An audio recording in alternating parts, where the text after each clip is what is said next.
മഴത്തോട് മുൻപിലെ പുത്തൻ വിശേഷത്തിലേക്ക് ഏവർക്കും സ്വാഗതം. റിവ്യൂ ഇഷ്ടപ്പെടുവാണെങ്കിൽ സബ്സ്ക്രൈബ് ചെയ്യണേ, സപ്പോർട്ട് ചെയ്യണേ. അങ്ങനെ മുത്തശ്ശിയെയും സുമിത്രയെ പരിചയപ്പെടുത്തിയിട്ട് മുത്തശ്ശിയുടെ മുറിയിൽ നിന്ന് പുറത്തേക്ക് വരുമ്പോൾ രോഹിത് ഇറങ്ങി വരികയാണ്. ഇതാരാ അമ്മേ? അപ്പം വൈജ പറയാണ്, ഇതാണ് നമ്മുടെ ഇവിടുത്തെ പുതിയ ഹോം നേഴ്സ്. അപ്പം അമ്മ ഇന്നലെ എവിടെയായിരുന്നു? ഞാൻ കൊല്ലപ്പള്ളിയിലായിരുന്നു എന്ന് വൈജ പറയുകയാണ്. ഇന്നത്തോടെ അലീനെ പറഞ്ഞു വിടും. ഈ സുമിത്രയാണ് ഇന്നു മുതൽ പുതിയ ഹോം നേഴ്സ്. അമ്മയും നോക്കും, വേണമെങ്കിൽ നിൻ്റെ അച്ഛൻ്റെ കാര്യങ്ങളും നോക്കിക്കോളും എന്ന് വൈജ പറയാണ്. എന്നെങ്കിൽ ഞാനിന്ന് പുറത്ത് പോയിട്ട് വരാമെന്നും പറഞ്ഞ് രോഹിത് അങ്ങ് പോവുകയാണ്. അങ്ങനെ വൈജയാണെങ്കിൽ സുമിത്രയെ ബാലചന്ദ്രനെ കാണിക്കാൻ വേണ്ടി മുകളിലോട്ട് വിളിച്ചിട്ട് പോവുകയാണ്. ഇവിടെ ചെന്ന് ഡോറ് തട്ടി. അപ്പം ബാലചന്ദ്രൻ വരാനൊക്കെ പറഞ്ഞ് അകത്തോട്ട് കയറിയാണ്. വൈജയെ കണ്ടപ്പോഴേ ബാലചന്ദ്രൻ്റെ മുഖഭാവം അങ്ങ് മാറി. ബാലചന്ദ്രൻ എന്താണെന്ന് ചോദിക്കുകയാണ്. സുമിത്രയെ കാണിച്ചിട്ട് പറയാണ്, ഇതാണ് പുതിയ ഹോം നേഴ്സ്. ആര് കൊണ്ടുവന്നെന്ന് ബാലചന്ദ്രൻ ഞാൻ കൊണ്ടുവന്നേ, ഏജൻസി വഴി സെലക്ട് ചെയ്ത് കൊണ്ടുവന്നെയാണ് പറയാണ്. ആരോടും ചോദിച്ചില്ല.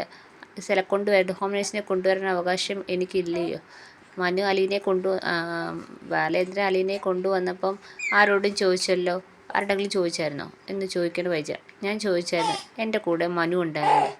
അതിന് മുമ്പുള്ള കാര്യങ്ങൾ അലീനെ ഇവിടെ കൊണ്ടുവന്നതൊക്കെ നിൻ്റെ അച്ഛൻ കുഞ്ഞിരാമനാന്ന് പറയുകയാണ്. ഇത് കേൾക്കുമ്പോഴത്തേക്ക് വൈജ ഒന്നും മിണ്ടാതെ ഇങ്ങനെ നിൽക്കുകയാണ്. അപ്പോഴത്തേക്ക് ബാലചന്ദ്രൻ്റെ ഫോൺ കോൾ വരികയാണ്. ബാലചന്ദ്രൻ ഫോണെടുത്ത് സംസാരിക്കുകയാണ്. എന്നാൽ ഞങ്ങൾ പോട്ടേന്ന് വൈജ ചോദിക്കുകയാണ്. ബാലചന്ദ്രൻ പൊക്കോളാൻ പറയുകയാണ്. വൈജയും ഹോം നേഴ്സും കൂടെ താഴോട്ടിറങ്ങി വരുമ്പം സുമിത്ര പറയുകയാണ്, എനിക്ക് വിശക്കുന്നു, ഈ പടി കയറി ഇറങ്ങി വിശക്കുന്നു, വല്ലതും തിന്നാനുണ്ടോ എന്ന് ചോദിക്കുകയാണ്. അപ്പം പറഞ്ഞ് വാ എന്ന് പറഞ്ഞ് അങ്ങ് കിച്ചണിലേക്ക് വിളിച്ചുകൊണ്ട് വന്ന നേരത്ത് സുമിത്ര ഓടി വന്ന് ഡൈനിങ് ടേബിളിൻ്റെ മുകളിലങ്ങ് ഇരിക്കുകയാണ്. അപ്പോഴത്തേക്ക് വൈജയ്ക്ക് അതങ്ങോട്ട് ഇഷ്ടപ്പെടുന്നില്ല. അപ്പോൾ സുമിത്ര പറയുകയാണ്, ചില വീട്ടുകളിൽ പോകുമ്പം ഹോം നേഴ്സുമാർ കിച്ചണിൽ ഇരുന്നേ കഴിക്കാവൂ എന്നൊക്കെ പറയും. ഞാൻ അങ്ങനൊന്നും അല്ല, ഞാൻ ഡൈനിങ് ടേബിളിൻ്റെ മുകളിൽ ഇരുന്നേ കഴിക്കത്തുള്ളൂ. അതുപോലെ അടുക്കള പണിയൊന്നും ചെയ്യത്തില്ല, എനിക്കതിൻ്റെ ആവശ്യമില്ല. അതുപോലെ തന്നെ കൊച്ചമ്മേ, മാഡം അങ്ങനെയുള്ള വിളിയൊന്നും എന്നെ കൊണ്ട് പറ്റത്തില്ല. അപ്പോൾ ഇത് കേട്ടുകൊണ്ട് വരുന്ന അലീനയ്ക്ക് ചിരി വരുന്നു. കാരണം വൈജയ്ക്ക് ഇതൊക്കെ നിർബന്ധമുള്ള കാര്യമാണ്. വൈജ ഒന്ന് ചമ്മി. അപ്പോൾ വൈജ പറയാം, നിനക്ക് വേണമെങ്കിൽ ഇവിടെ ഇരുന്ന് ഫുഡ് കഴിക്കാം, വേറെ ആരോ ഞാൻ സമ്മതിക്കത്തില്ല ഇവിടെ ഇരുന്ന് ഫുഡ് കഴിക്കാൻ എന്ന് പറയാണ്. എന്നിട്ട് അലീനെ കാണുമ്പം പറയാണ്, ഫുഡ് എടുത്തുകൊണ്ട് വാ എന്ന് പറയാണ് സുമിത്രയ്ക്ക്. അങ്ങനെ ആഹാരമൊക്കെ കൊണ്ടുപോയിന്ന് ആഹാരം കണ്ടപ്പോഴത്തേക്ക് ഇവർ ആക്രാന്തം മുഹൂർത്ത് കഴിക്കുകയാണ്. നിനക്ക് പറഞ്ഞിട്ടുള്ള ശമ്പളം കൃത്യമായി തരും. സുമിത്ര പറയണം, ഏജൻസിയിൽ കാര്യങ്ങളെല്ലാം പറഞ്ഞിട്ടുണ്ടല്ലോ, 10,000 രൂപ അഡ്വാൻസ് കൊടുത്തിട്ടുണ്ടല്ലോ എന്നൊക്കെ പറയാണ്. അപ്പം അവരുടെ ജോലിക്ക് സംബന്ധമായ കാര്യങ്ങൾ അവരിങ്ങനെ പറഞ്ഞുകൊണ്ടിരിക്കുകയാണ്. അപ്പോഴത്തേക്ക് ബാലചന്ദ്രൻ മുകളിൽ നിന്ന് ഈ താഴെ നടക്കുന്ന സംഭവങ്ങളെല്ലാം ശ്രദ്ധിക്കുന്നുണ്ടായിരുന്നു. അപ്പം ബാലചന്ദ്രൻ താഴെയിട്ട് ഇറങ്ങി വന്നപ്പോഴത്തേക്ക് സുമിത്ര എണീക്കണ്ട, ഇരുന്നോ അവിടെ നിന്ന് കഴിച്ചോളാൻ പറയുകയാണ്. അപ്പം ഈ ബാഗ് ആരുടെയാ? അത് എൻ്റെയാന്ന് സുമിത്ര പറയുകയാണ്.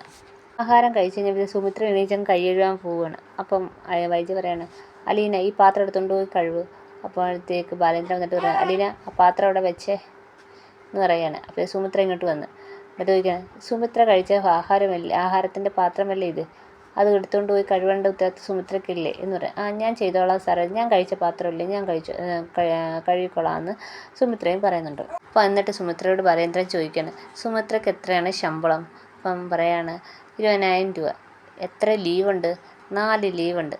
സുമിത്ര അപ്പം ഇവിടുത്തെ മുറ്റടിക്കുകയും വൃത്തിയാക്കുകയൊക്കെ ചെയ്യുമോ? ഇല്ല.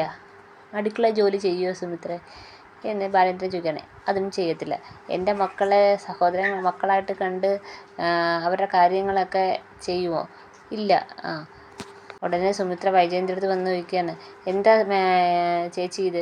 ഞാനാണെങ്കിൽ ഇതൊക്കെ നേരത്തെ ഏജൻസിക്കാർ പറഞ്ഞിട്ടല്ലേ എന്നെ ഇങ്ങോട്ട് കൊണ്ടുവന്നത്, പിന്നെന്താ ഇപ്പം ഇങ്ങനെയൊക്കെ ചോദിക്കുന്നതെന്ന്. സുമിത്രയ്ക്കാണെങ്കിൽ ചേച്ചിന്ന് വിളിക്കുന്ന അത്ര ഇഷ്ടമുള്ള കാര്യമല്ല. മുമ്പേ അലീനയാണെങ്കിൽ സുമിത്രയെ കയറി ചേച്ചിന്ന് വിളിച്ചപ്പം നീ എന്തിനാ എന്നെ ചേച്ചിന്ന് വിളിക്കുന്നതെന്ന് ചോദിച്ചതാണ്. പക്ഷേ വൈജയെ കയറി ചേച്ചിന്നാണ് വിളിക്കുന്നത്.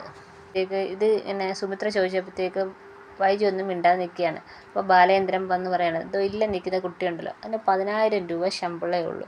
ഇവിടുത്തെ വീട്ടുജോലി മൊത്തവും ചെയ്യും, അടുക്കള ജോലി മൊത്തവും ചെയ്യും, മുറ്റോടിക്കും, പോരാഞ്ഞെൻ്റെ മക്കളെ സഹോദരങ്ങളെ കണ്ട് അവരുടെ കാര്യങ്ങളും എല്ലാം ചെയ്യും എന്ന് പറയാണ്. ശമ്പളം 10,000 രൂപയേ ഉള്ളൂ, ലീവ് പോലും കൊടുക്കത്തില്ല. അപ്പോഴത്തേക്ക് സുമിത്ര താടിയിൽ ഇങ്ങനെ കൈ വെച്ച് നിൽക്കുകയാണ്. അപ്പോൾ ഉടനെ ബാലചന്ദ്രനാണെങ്കിൽ രോഹിതിൻ്റെ അടുത്ത് നിന്നിട്ട് ചോദിക്കുകയാണ്, നിനക്ക് സുമിത്രയുടെ ആവശ്യമുണ്ടോ? ഇല്ല. നിനക്ക് അലീനയുടെ ആവശ്യമുണ്ടോ? അന്നേരം രോഹിത്ത് ഒന്നും വിടില്ല. ഉടനെ വന്ന് അലീനയുടെ അടുത്ത് വന്ന് പറയണം, ഇവിടെ നിൻ്റെ ആവശ്യമില്ലെന്ന് ആര് പറഞ്ഞോ അവരുടെ ഒരു കാര്യം നീ ഇനി മുതൽ ചെയ്യല്ലേ. തിരിച്ച് വീണ്ടും വന്ന് രോഹിത്തിനോട് പറയുന്നത്, ഞാൻ ചോദിച്ച കേട്ടില്ലേ, അലീനയുടെ ആവശ്യമുണ്ടോ? ഉണ്ട്. അപ്പോൾ വിജയടുത്ത് ചോദിക്കും, നിനക്കുണ്ടോ ആവശ്യം അലീനയുടെ? ഉണ്ട്. എന്നിട്ട് വന്ന് പറയും, എനിക്കും ആവശ്യമുണ്ട്, കൃഷ്ണമോക്കും അമ്മയ്ക്കും ആവശ്യമുണ്ടെന്ന് പറയണം. അതിന് മുമ്പ് വൈജയടുത്തും ചോദിക്കുന്നുണ്ട്, നിനക്ക് ആവശ്യമുണ്ടോ? അപ്പോൾ എനിക്ക് ആരുടെ ആവശ്യമില്ലെന്ന് വൈജ പറയാണ്. രാജേന്ദ്രൻ വന്ന് അലീനയോട് പറയാണ്, ഇനി നീ വെക്കുന്ന ഒരു ഫുഡും ഇവൾക്ക് കൊടുക്കാൻ പാടില്ല. ഇവർക്ക് കൊടുക്കുകയും ചെയ്യല്, ഇവളുടെ ഒരു കാര്യവും നീ ചെയ്യല്, അവൾ പറയുന്നത് കേൾക്കുകയും ചെയ്യില്ലെന്ന് പറയാണ്. അപ്പോഴത്തേക്ക് വൈജയന്തി പറയാണ്, അമ്മയ്ക്ക് അലീനയുടെ ആവശ്യമുണ്ടോ എന്ന് ബാലേന്ദ്രനല്ല തീരുമാനിക്കുന്നത്, അമ്മയല്ലേ.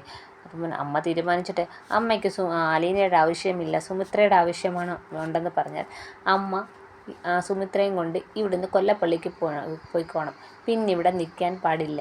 അപ്പോഴത്തെ വൈജയന്തിക്കൊക്കെ ദേഷ്യം വരികയാണ്. വൈജയന്തി വന്ന് ചോദിക്കുകയാണ്, എനിക്ക് ഈ വീട്ടിലൊരു അവകാശമില്ലേ, എനിക്ക് ഒരു തീരുമാനം എടുക്കാൻ പറ്റത്തില്ലേ, എന്താ എനിക്കിവിടെ അവകാശമില്ലേ എന്ന് ചോദിക്കണം. അപ്പോൾ ബാലേന്ദ്രൻ പറയണം, നിനക്കൊരവകാശവും ഇല്ല ഇവിടെ, നിൻ്റെ അവകാശങ്ങളെല്ലാം ഞാൻ തിരിച്ചെടുത്തു. നിനക്ക് വേണമെങ്കിൽ ഇവിടുന്ന് ആഹാരം കഴിക്കാൻ, കടക്കാൻ, നിൽക്കാം, വേണമെങ്കിൽ ഇവിടെ ഉറങ്ങുകയും ചെയ്യാം, അല്ലെങ്കിൽ നിനക്ക് പോകാം, നിനക്ക് ഇനി ഒരവകാശവും ഇല്ല. അപ്പോഴത്തേക്ക് സുമിത്ര വന്ന് ചോദിക്കുകയാണ്, നിങ്ങൾ എന്തൊക്കെയാണ് കാണിക്കുന്നത്, പിന്നെ എൻ്റെ ആവശ്യം എന്താണ്? നിങ്ങൾ കാശുള്ളവർ ഓരോരോ കോപ്രായങ്ങൾ കാണിക്കും, അതിന് ഞങ്ങളെ എന്തിനാ ഇതിനകത്ത് പിടിച്ചിടുന്നതെന്നും പറഞ്ഞ് നമ്മുടെ സുമിത്ര ബാഗ് കൊടുത്ത് ദേഷിച്ചങ്ങ് ഇറങ്ങി പോവാണ്. എന്നിട്ട് ബാലേന്ദ്രൻ പറയുകയാണ്, ഇത്രയും നാൾ നീയാണ് ഇവിടുത്തെ കാര്യങ്ങൾ തീരുമാനിച്ചത്, ഇനി അത് വേണ്ട. അപ്പോഴത്തേക്ക് വീണ്ടും വൈജയൊക്കെയാണ്, എനിക്കെന്താ ഇവിടെ ഒരു അവകാശമില്ലേ? ഒരവകാശമില്ല. മാത്രവുമല്ല, പഴയ ബാലചന്ദ്രനല്ല ഇത്, പുതിയ ബാലചന്ദ്രനാണ്. പുതിയ ബാലചന്ദ്രനോട് കളിക്കുന്നത് സൂക്ഷിച്ച് വേണമെന്ന് ബാലേന്ദ്രൻ പറയാണ്. ദേഷ്യം കയറിപ്പോവാണ്. അപ്പോൾ കയറി പോകുമ്പോൾ ഉള്ള സൈഡിൽ നിന്ന് രോഹിത്തും ബബിതയൊക്കെ മാറിക്കൊടുക്കുകയാണ്. ബാലേന്ദ്രൻ്റെ പുതിയൊരു മുഖമാണ് കാണുന്നത്. അപ്പം ഇതിൻ്റെ ഇടയിൽപ്പെട്ട് പാവം അലീന ഇങ്ങനെ പെട്ടിരിക്കുക. രണ്ടുപേരും പറയുന്നത് കേൾക്കാനും വയ്യ, കേൾക്കാതിരിക്കാനും വയ്യാത്തൊരവസ്ഥയിൽ ഇങ്ങനെ അലീന പെട്ടെടുക്കുകയാണ്. അങ്ങനെ ബാലേന്ദ്രൻ റൂമിൽ കിടക്കുമ്പോൾ ബെല്ലടിക്കുമ്പോൾ കയറി വരുന്നത് വൈജയന്തിയാണ്. എന്താ ആവശ്യം എന്ന് ചോദിക്കുകയാണ്.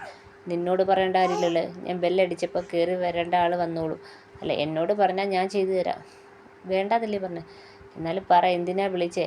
ആ കാര്യം ഞാൻ ചെയ്തു തരാം. നീ ഒരു കാര്യം ചെയ്യ്, കൊല്ലപ്പള്ളി പോയി ശിവേട്ടൻ്റെ അടുത്ത് നിന്ന് ഒരു കിലോ ഏത്തക്കൊല വാങ്ങിച്ചോണ്ട് വന്ന് കെട്ടിത്തൂക്കാൻ പറയുകയാണ്.